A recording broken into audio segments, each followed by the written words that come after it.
This week, the U.S. Senate passed the annual National Defense Authorization Act. South Dakota's congressional delegation applauding the bill and what they say it means for South Dakotans. Parker Brown in studio with our 10 o'clock top story tonight. Hello, Parker. Hey, Brian and Kara. The over $900 billion of defense spending and policy changes passed by a vote of 77-20. It includes some compromises between parties, but South Dakota's delegation made sure to vouch for addressing needs in state and providing better opportunity for students of South Dakota universities. South Dakota Air Force and National Guard locations are getting major upgrades.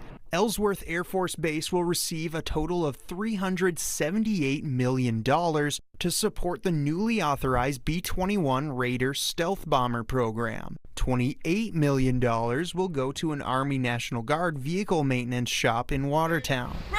Senator Mike Rounds says there's been a need for the maintenance shop for some time, and it was a welcome addition. We try not only to take care of the full-time operations going on with things at Ellsworth Air Force Base, but for the National Guard, they also have needs and upgraded facilities to take care of the equipment that they're responsible for. Majority Leader Senator John Thune agrees. In a release, he said, quote, "In addition to authorizing a well-deserved pay raise for our service members, this bill strengthens the important role that South Dakota plays in keeping our nation safe."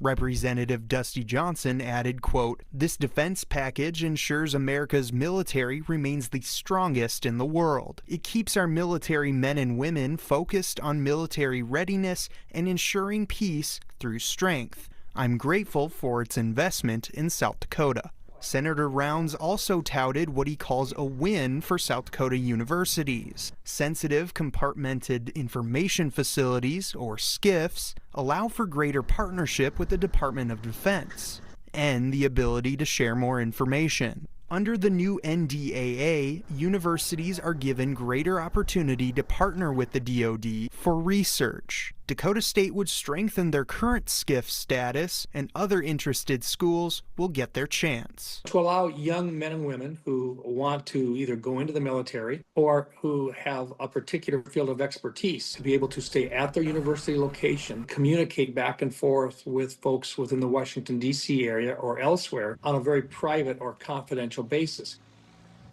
Now, just within the last few hours, the president officially signed that bill into law. Now, after that, the next step would be appropriations acts to officially authorize that spending. Brian and Kara? Parker Brown, thank you.